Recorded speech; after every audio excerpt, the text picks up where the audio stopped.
এখন শুনবে রাত ৩০টার সংবাদ। প্রথমে সংবাদ শিরোনাম, পরে বিস্তারিত।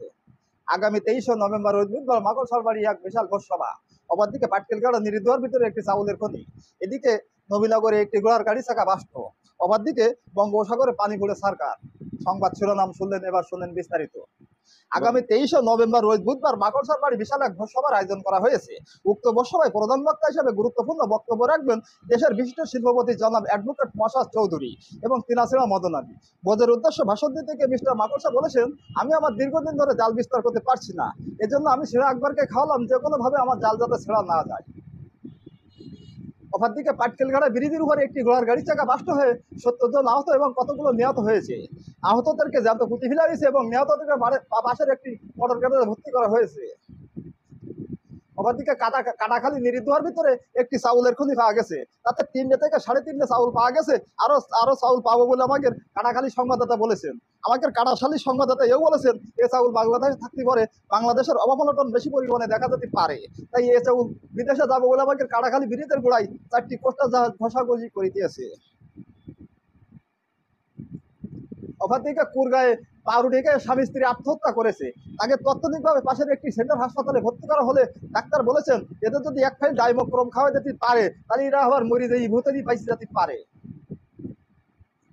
অপরদিকে সাভারে ব্রিজের পারে একটি ঘোড়ার বাস এবং অপরদিকে ছিল একটি মশার একটি ঠ্যাং ভেঙে বাসের ড্রাইভারের চোখে গিয়ে বিঁধে বাসের ড্রাইভার নিয়ন্ত্রণ হারিয়ে সোজা ব্রিজের নিচে যেয়ে পড়ে।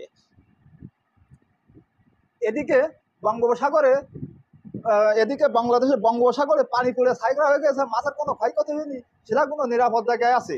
আমাদের কক্সবাজার সংবাদদাতা বলেছেন, এই আগুন উপকূলের কাছাকাছি আসলে বিশাল আকারে ক্ষয়ক্ষতি হয়ে যেতে পারে। এই আগুন নির্মাণের জন্য আমাদের কুরগাঁর তরফ থেকে ১৪ বস্তা কেরোসিন ও ১৫ বস্তা পেট্রোল পাঠিয়ে দেওয়া হয়েছে।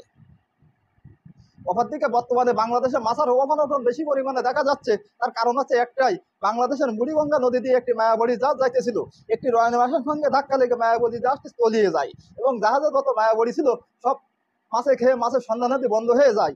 এই কারণে বর্তমানে বাংলাদেশের মাছের অবমূল্যায়ন বেশি পরিমাণে দেখা যাচ্ছে। এবার শোনেন আবহাওয়া। আগামীকাল রাত ২ পর্যন্ত আবহাওয়ার পূর্বাভাসে বলা হয়েছে, ৬ ছত্তিপুর কাতিন্দি আবারপুর মাদ্রাসা উপর দিয়ে ঘন্টায় ৬০০০ কিলোমিটার বেগে দমকা থেকে ঝড়ো বৃষ্টি সহ ইটপাট কিলো খবরের সম্ভাবনা রয়েছে।